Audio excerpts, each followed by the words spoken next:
ఇక నిజామాబాద్ జిల్లాలోని ప్రధాన వార్తల విషయానికి వస్తే రేపు విజయ్ దివాస్ సందర్భంగా నిజామాబాద్ జిల్లా కేంద్రంలోని ఎల్లమ్మగుట్ట బీఆర్ఎస్ పార్టీ కార్యాలయంలో విజయ్ దివాస్ కార్యక్రమం జరగనుంది. ఈపాటికే జిల్లాకు సంబంధించినటువంటి నాయకులు ఆర్మూర్ మాజీ ఎమ్మెల్యే నిజామాబాద్ జిల్లా బీఆర్ఎస్ పార్టీ అధ్యక్షుడు జీవన్ రెడ్డి ఆధ్వర్యంలో ఎల్లమ్మగుట్ట కమాన్ సమీపంలో ఉన్నటువంటి బీఆర్ఎస్ పార్టీ కార్యాలయంలో రేపు విజయ్ దివాస్ కార్యక్రమం నిర్వహించున్నారు. ఈ సందర్భంగా ఇటు జిల్లాకు సంబంధించిన నాయకులతో పాటు గ్రామీణ ప్రాంతాల్లో ఉన్నటువంటి నాయకులు పెద్ద ఎత్తున పాల్గొని విజయ్ దివాస్ కార్యక్రమాన్ని విజయవంతం చేసి తెలంగాణ తల్లి విగ్రహానికి, అంబేద్కర్ విగ్రహానికి పూలమాలలు వేసి నివాళులు అర్పించే కార్యక్రమానికి పూర్తి ఏర్పాట్లు చేయడం జరిగింది.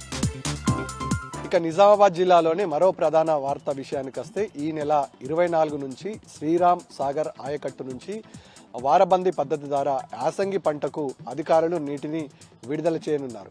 ఈ నేపథ్యంలో లక్ష్మీ కాలువ, సరస్వతి కాలువ నుండి నీటిని విడుదల చేస్తున్నట్లు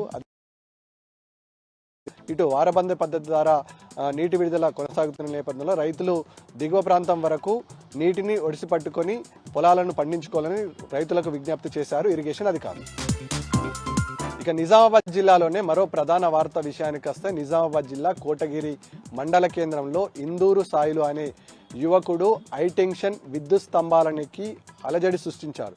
గతంలో ఓ రైస్ మిల్లు గోడకూలి అతని కుటుంబ సభ్యులు చనిపోవడంతో నష్టపరిహారం చెల్లిస్తామని రైస్ మిల్ యాజమాన్యం చెప్పి నష్టపరిహారం ఎంతకు ఇవ్వకపోవడంతో ఆవేదన వ్యక్తం చేస్తూ విద్యుత్ హైటెన్షన్ వైర్ ఎక్కి ఆత్మహత్య యత్నానికి ప్రయత్నించాడు. స్థానికులు స్పందించి పోలీసుల సహాయంతో రైస్ మిల్ యాజమాన్యాన్ని ఒప్పించి నష్టపరిహారం చెల్లిస్తామని చెప్పడంతో యువకుడు ఆ విద్యుత్ స్తంభాలను దిగి కిందికి వచ్చాడు. ఈ నేపథ్యంలో 2.5 గంటల పాటు హైటెన్షన్ వాతావరణం కోటగిరి మండల కేంద్రంలో నెలకొన్నది.